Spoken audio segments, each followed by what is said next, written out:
महिला सक्षमीकरणाच्या विविध कल्याणकारी योजना आखून त्यांची प्रभावी अंमलबजावणी करणारे हे आपले महायुतीचे सरकार आहे।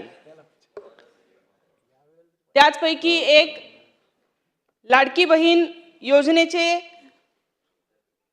खरे यश हे महाराष्ट्राचे सन्माननीय उपमुख्यमंत्री व वित्तमंत्री लोकनेते अजितदादा पवार,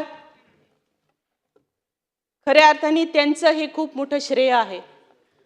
कारण त्यांच्याच मार्गदर्शनाखाली ही मुख्यमंत्री माझी लाडकी बहीण योजना यशस्वीरित्या राबवली गेली आणि या योजनेच्या माध्यमातूनच अनेक गोरगरीब गरजू महिलांना आर्थिक सहाय्य मिळू लागलं आणि एक हक्काचा पैसा आणि आर्थिक स्वातंत्र्य व आत्मनिर्भरता आज महिलांमध्ये वाढलेली आहे। यामुळे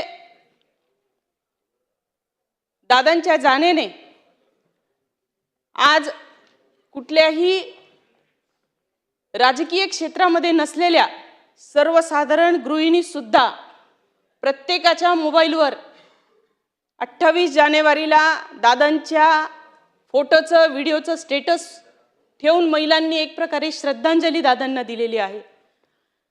आणि म्हणून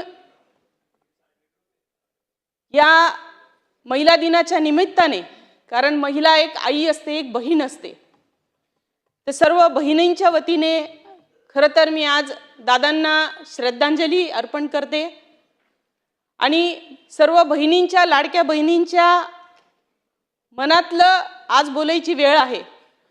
म्हणून या सर्व महिलांच्या, ग्रामीण भागातल्या असतील, शहरी भागातल्या असतील, ज्या लाभार्थी महिला आहेत, कारण मी माझ्या मतदारसंघात जेव्हा फिरले तेव्हा सर्वांची इच्छा होती की या योजनेचं नाव मुख्यमंत्री लाडकी बहीण योजना जरी असेल तरी या योजनेला लोकनेते अजितदादा पवार लाडकी बहीण योजना असं नाव देऊन दादांचा अजून एक सन्मान हा वाढवावा अशी ग्रामीण भागातले असतील, शहरी भागातले असतील, सर्व लाभार्थी महिलांची इच्छा आहे। तर त्याचा शासनाने, माननीय मुख्यमंत्री महोदयांनी कुठेतरी विचार करून या योजनेला दादांचं नामकरण करावं अशी मागणी मी या निमित्ताने करीत आहे।